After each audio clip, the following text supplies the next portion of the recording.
Hello दोस्तों, मैं विकास कुमार स्वागत करता हूं आपका हमारी चैनल स्टडी 95 वीके में। दोस्तों, आज हम क्लास करेंगे लॉरेंस कॉलबर्ग की थ्योरी ऑफ मॉरल डेवलपमेंट की। बात करें कॉलबर्ग की, तो कॉलबर्ग का मैं थोड़ा सा आपको ब्रीफ इंट्रोडक्शन दे देता हूँ। जैसे ये जो है अमेरिकी मनोवैज्ञानिक थे, और इन्होंने बताया है कि इन्होंने अपने जो मॉरल डेवलपमेंट का जो विकास मतलब सिद्धांत है इनका नैतिक विकास, इसमें बताया है कि इन्होंने बच्चा बच्चा जो है बच्चे में सही गलत की जो समझ है वो धीरे धीरे विकसित होती है। और यह जो विकास है आयु, अनुभव, सामाजिक वातावरण के अनुसार होता है। ठीक है दोस्तों, इसके अलावा मैं आपको एक इम्पोर्टेंट चीज़ और बता देता हूँ। जैसे अब तक हम जो है इंट्रोडक्शन टू साइकोलॉजी की क्लास कर चुके हैं, ग्रोथ एंड डेवलपमेंट और डेवलपमेंट की जो स्टेज है की क्लास हम पूरी कर, जीन पियाजे का कॉग्निटिव डेवलपमेंट की थ्योरी हम कर चुके हैं, वाइगोत्स्की की सोशियो कल्चरल थ्योरी जो है वो पूरी हम कर चुके हैं। पर ये क्लास अभी तक नहीं, हमारी चैनल स्टडी 95 क्लासेज, वीडियो को लाइक कर शुरू करते हैं आज।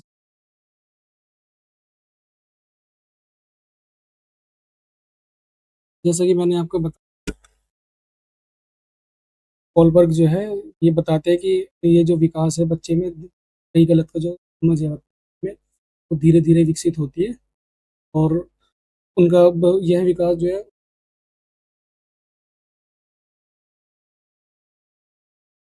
लॉरेंस कॉलबर्ग ने जीन पियाजे के जो विचार है, जो जीन पियाजे के जो सिद्धांत था, संज्ञानात्मक विकास का विचार है, उनको आगे बढ़ाते हुए मॉरल डेवलपमेंट, नैतिक विकास का सिद्धांत। ठीक है, उन्होंने बच्चों के नैतिक निर्णय समझने के लिए, तो जो नैतिक निर्णय होते हैं उनको समझने के लिए कहानी और नैतिक दुविधाओं का प्रयोग किया। कहानी के बाद बच्चों से प्रश्न पूछकर का विश्लेषण किया गया, उनकी तार्किक नैतिक सोच, मॉरल रीजनिंग का जो है। बात करें इनके मॉरल डेवलपमेंट के जो लेवल है, और ये जो है ओवरव्यू है, बाद में जो है ये थोड़ी देर में पूरा विस्तार से पढ़े। ये मैं एक आपको एक छोटा सा ओवरव्यू दे देता हूँ। इनके जो लेवल हैं वो इनके लेवल 3 है, मॉरल डेवलपमेंट है, और 6 स्टेज है। इन लेवल कौन कौन? प्री कन्वेंशनल लेवल है, कन्वेंशनल लेवल, तीसरा जो है पोस्ट कन्वेंशनल लेवल। बात करें प्री कन्वेंशनल लेवल की, तो प्री कन्वेंशनल लेवल जो है 9 साल तक चलता है। स्टेज 1 और स्टेज 2, स्टेज 1 में ओबीडियंस और पनिशमेंट की बात की गई है, और स्टेज 2 में जो है इंडिविजुअलिज्म और एक्सचेंज रिवॉर्ड की बात की। बात करें कन्वेंशनल लेवल की, तो ये अर्ली एडोलसेंस टू एडल्टहुड तक में गुड इंटरपर्सनल रिलेशनशिप, जैसे गुड बॉय और गुड गुड गर्ल का जो। और चौथी स्टेज में जो है मेंटेनिंग सोशल ऑर्डर, तो समाज की जो सोशल ऑर्डर है उनको जो है मेंटेन का जो कॉन्सेप्ट है। बात करें पोस्ट कन्वेंशनल की, एडल्टहुड से जो ऊपर की एज है में ये पोस्ट कन्वेंशनल। बात करें इसमें स्टेज 5, सोशल कॉन्ट्रैक्ट ओरिएंटेशन जो होते हैं, और यूनिवर्सल एथिकल प्रिंसिपल की जो। तो अब जो है इनको, इन लेवलों को जो है थोड़ा सा विस्तार से जानने की कोशिश।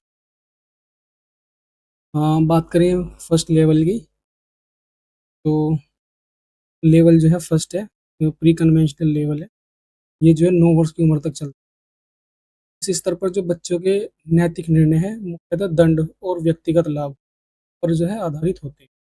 दंड मतलब कैसे? दंड जैसे अगर तुमने ये काम करा तुमको जो है दंड मिलेगा।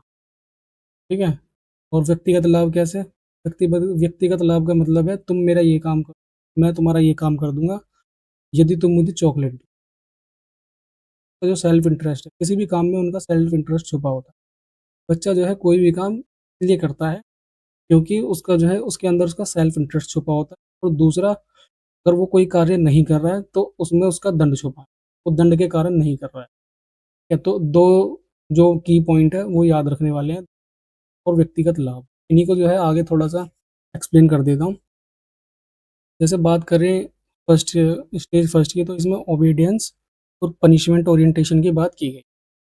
बच्चे बच्चे नियमों को जो है एब्सोल्यूट और फिक्स्ड मानते हैं। ये उनका कहने का मतलब कि बच्चों को अगर कोई नियम बता दिए जाते हैं, तो बच्चे जो हैं उन्हीं नियमों को एब्सोल्यूट और फिक्स मान लेते हैं कि यही नियम है, इनके अलावा और कुछ नियम है ही नहीं। जैसे उनका ध्यान मुख्यतः दंड से बचने पर होता है, ना कि कार्य की नैतिकता। मान लो अगर कोई बच्चा चोरी कर रहा है, ठीक है, तो वो केवल चोरी इसलिए नहीं करेगा क्योंकि उसे पता है कि अगर मैंने चोरी की तो मुझे दंड मिलेगा, ठीक है, इसलिए वो जो है वो चोरी नहीं करेगा। क्योंकि इस एज में ना तो बच्चे को ये पता होता कि मोरल क्या है और इमोरल क्या है, कुछ नहीं पता होता। तो वो केवल दंड के भय से जो है चोरी वगैरह नहीं करता। तो इसमें वो लिखा हुआ भी है, जैसे बच्चा चोरी नहीं करता क्योंकि अगर चोरी करेगा तो उसे डांट के सजा मिलेगी, ठीक है। बात करें स्टेज टू की, तो स्टेज टू में जो है इंडिविजुअलिज्म और एक्सचेंज की बात की। इस चरण में जो है बच्चे व्यक्तिगत हित, सेल्फ इंटरेस्ट और दूसरों के पर्सपेक्टिव को जो है समझ। हाँ, सेल्फ इंटरेस्ट का मतलब होता है, ये व्यक्तिगत हित का मतलब होता है कि कोई भी अगर कार्य करता है तो उसमें उसका जो है सेल्फ इंटरेस्ट छुपा हो, अदरवाइज वो कार्य जो है नहीं करेगा। और दूसरे के दृष्टिकोण को समझने लगते हैं, दूसरे का क्या दृष्टिकोण को भी जो है वो समझने लग जाता है, 9 साल की उम्र तक आते हैं। नैतिकता का मूल्यांकन इस आधार पर होता है, बच्चे में जो है नैतिकता का मूल्यांकन इस आधार पर होता है, क्रिया कितनी अच्छी तरह व्यक्तिगत आवश्यकता पूरी करती है। हिंज डिलेमा में बच्चे मानते हैं कि सही विकल्प वही है जो हिंज की जरूरतों को सबसे अधिक पूरा करे। ठीक है दोस्तों, मिनट में हिंज की आपको एक कहानी है हिंज की, वो मैं आपको बता देता हूँ। तो हिंज में जो है एक शहर में जो है, ये हिंज डिलेमा मैं आपको बता रहा हूँ। तो हिंज जो है एक व्यक्ति का नाम है, जिसमें जो है वो एक शहर में रहता था। उसकी पत्नी जो है गंभीर बीमारी से पीड़ित थी और उसकी जान बचाने के लिए उसे एक विशेष दवा की आवश्यकता थी। इस दवा को बनाने वाले विक्रेता ने की कीमत बहुत अधिक रखी हुई। हिंज ने दवा खरीदने के लिए बहुत प्रयास किया, लेकिन उसके पास केवल आधे ही पैसे वो जुटा पाया। उसने दवा विक्रेता से अनुरोध किया था कि वह दवा सस्ती दे दे या बाद में पैसे ले, लेकिन दवा विक्रेता ने जो है दवा नहीं दी या दवा देने से मना कर दिया। अंत में हिंज ने अपनी पत्नी की जान बचाने के लिए दवा की दुकान में चोरी करके दवा दवा लेने का जो है फैसला कर लिया। तो हिंज की जो ज़रूरत है, हिंज की ज़रूरत क्या थी? दवा की ज़रूरत थी। तो उसने जो मॉरल है, इमोरल है, उस चीज़ को जो है बाद में सोचने उसने जो है बाद में सोचा। उसने केवल पहले सबसे पहले अपनी जो ज़रूरत है उसकी, उस ज़रूरत को उसने पहले पूरा किया। तो इसमें कह रहे हैं कि इस स्तर पर परस्पर लाभ, म्यूचुअल बेनिफिट संभव है। म्यूचुअल बेनिफिट क्या होता है कि तुम मेरा ये काम कर दो, मैं तुम्हारा वो काम कर दूँगा, ठीक है? तो म्यूचुअल बेनिफिट क्या है? मतलब अगर मैं तुम्हारा कुछ काम कर रहा हूँ तो मेरा कुछ तब जो है मेरा मैं स्वार्थ छुपा होगा, तभी मैं जो है काम ये करूँगा, ठीक है? और सेल्फ इंटरेस्ट की बात क्या है? सेल्फ इंटरेस्ट की मतलब ये है कि जैसे मैं तुम्हारा ये काम कर दूँगा, यदि तुम मुझे जो है चॉकलेट वगैरह दोगे, पैसे दो, ठीक है? इसमें जो है रिवॉर्ड की बात, तो ये जो है इसकी भावना के आधार पर होता है। तो ये इसमें बताया गया है कि जब बच्चा छोटा होता है तो वह क्या सोचता है कि दंड से कैसे बचे या अपने लिए क्या लाभ है। यदि कोई कार्य कर रहा है तो अगर उससे उससे उसको मतलब उस कार्य को करने से अगर उसे दंड मिल रहा है, वो पहले तो उस दंड से बचेगा। फिर वो इस काम को फिर वो करने से पहले इसको सोचेगा कि इसमें मेरा क्या लाभ है। तो यही जो है प्री कन्वेंशनल लेवल, ये चीज़ें जो है याद रखने वाली हैं।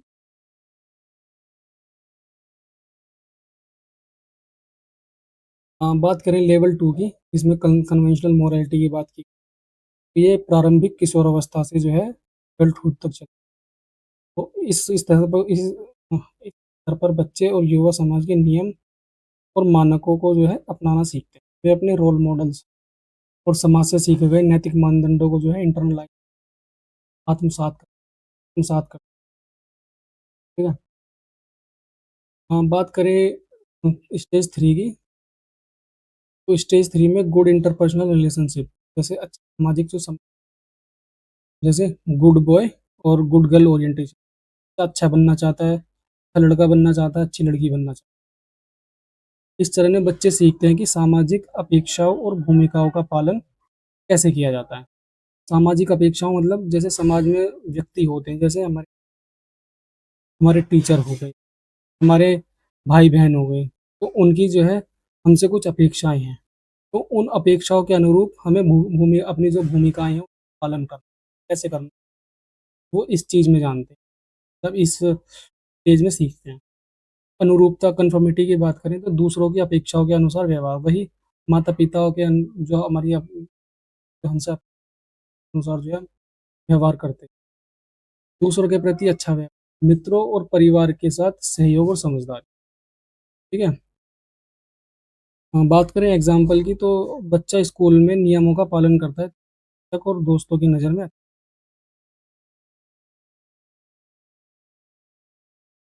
ठीक है।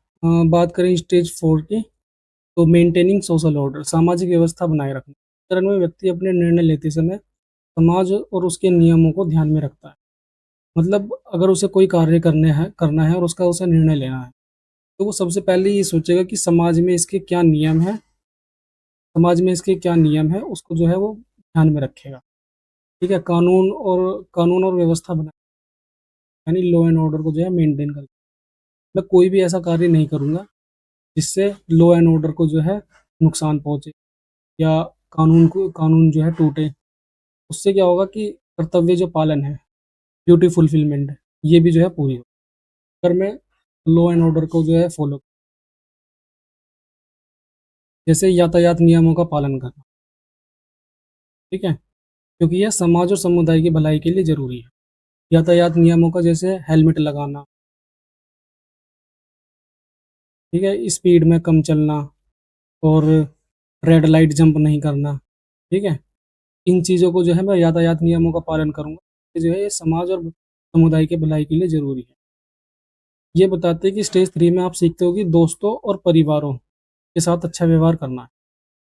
ठीक है। और स्टेज 4 में आप यह सीखते हैं कि नियम और कानून सिर्फ अपने लिए नहीं है।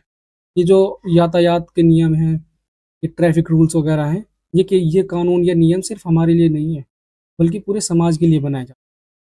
ठीक है। जिससे जो है यही जो है कन्वेंशनल लेवल की जो है असली ताकत। बात करें थर्ड की, थर्ड लेवल की, जिसे पोस्ट कन्वेंशनल मोरालिटी कहते हैं।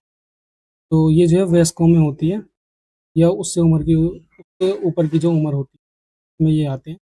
इस स्तर पर व्यक्ति अपने सार्वभौमिक यूनिवर्सल जो एथिकल प्रिंसिपल हैं और एब्स्ट्रैक्ट जो रीजनिंग है उसके आधार पर निर्णय करता है।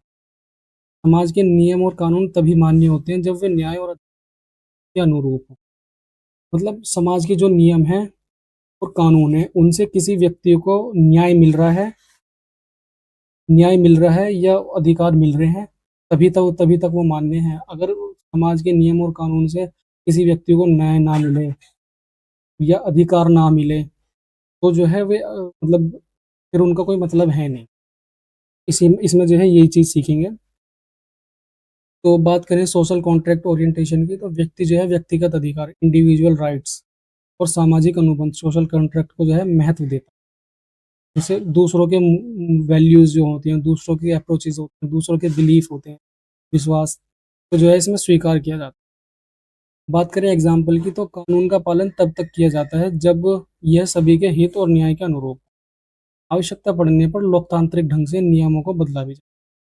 यदि हमें समाज के कोई नियम या कानून हमें समझ में नहीं आ रहे हैं या हमें लग रहा है कि वो अन्यायपूर्ण है, तो उसके लिए हम लोकतांत्रिक ढंग अपना सकते हैं। लोकतांत्रिक ढंग मतलब जैसे अनशन करना, भूख हड़ताल करना और विरोध करना, शांतिपूर्वक किसी कानून का विरोध करना, तो जो है नियमों को भी बदला जा सकता है। बात करें यूनिवर्सल एथिकल प्रिंसिपल की, तो अंतिम चरण में व्यक्ति अपने आंतरिक नैतिक सिद्धांतों का जो है पालन करता है। जो इंटरनल एथिकल प्रिंसिपल होते हैं व्यक्ति के अंदर के, वो जो है उनका पालन करता है। यहाँ निर्णय कानून और नियमों के विरोध में भी हो सकता है। ठीक है। मान लो कोई कानून या नियम ऐसा है जो मेरे जो आंतरिक नैतिक सिद्धांत है उसके अनुरूप नहीं है, तो मैं उनका विरोध भी कर सकता हूँ। यदि वो जो कानून है और वो नियम है, अगर वो अन्यायपूर्ण, तो मैं उनका मेरे जो आंतरिक नैतिक सिद्धांत है वो मना करेंगे उन कानून को, उन नियमों को मानने से, क्योंकि मुझे पता है मेरे जो आंतरिक नैतिक सिद्धांत है वो कह रहे हैं कि ये कानून जो है अन्यायपूर्ण है। ठीक है? तो इसलिए मैं इसका विरोध भी करूँगा। तो सच्चाई और वैश्विक न्याय के लिए किसी भी कानून का सविनय उल्लंघन करना करना जैसे महात्मा गांधी या नेल्सन मंडेला का जो मार्ग, वो जो है सविनय उल्लंघन का मार्ग अपनाते। मान लो अगर उन्हें उन्हें जो है कोई भी कानून या किसी का भी विरोध वगैरह, तो वो क्या करते थे, सत्याग्रह करते थे। ठीक है? अनशन करते थे, भूख हड़ताल करते थे। इससे क्या होता था, जो सविनय उल्लंघन है वो हिंसात्मक अ, हिंसात्मक जो कार्रवाई है उसमें बिलीव नहीं करते। ठीक है? तो वो अनशन करेंगे, सत्याग्रह करेंगे। इस तरह की जो चीज़ होती है उसी को सविनय उल्लंघन कहते हैं। तो ये बताते हैं कि स्टेज 5 में तो आप यह समझते हो कि नियम तभी सही है जब वे न्यायपूर्ण हो और सभी के अधिकारों की रक्षा करें। जबकि स्टेज 6 में आप सीखते हो कि कभी-कभी सर्वोच्च न्याय के लिए कानून को तोड़ना भी सही होता है, क्योंकि आंतरिक सिद्धांत भी सर्वोपरि। ठीक है? तो लॉरेंस कॉलबर्ग का जो नैतिक विकास का जो सिद्धांत है उसकी आलोचना भी जो है की गई है लॉरेंस कॉलबर्ग की। तो इनकी जो आलोचना है किसने की है? कैरल गिलिगन ने। किस आधारों पर की है? वो कहते हैं कि जो लॉरेंस कॉलबर्ग का नैतिक विकास का सिद्धांत है वो जेंडर बायस्ड है, क्योंकि कॉलबर्ग का जो शोध है मुख्य रूप से केवल लड़कों के उत्तरों पर आधारित।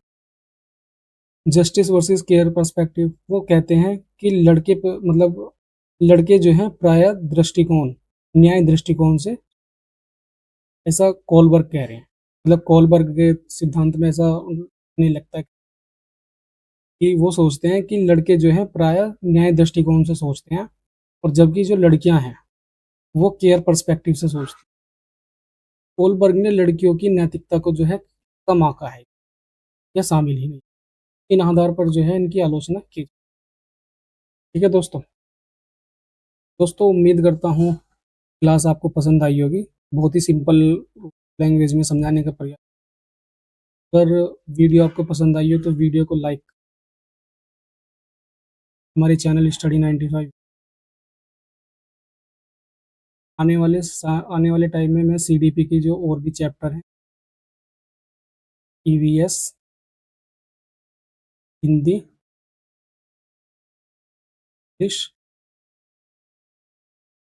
और पेपर 2 के लिए एसएसटी, इन सभी की क्लासेस जो है अपने चैनल पर, जिससे आपको एग्ज़ाम से पहले, यदि आप इन क्लासेस हैं तो आपको एग्ज़ाम से पहले बहुत। ठीक है दोस्तों, तो आज की क्लास में इतना ही।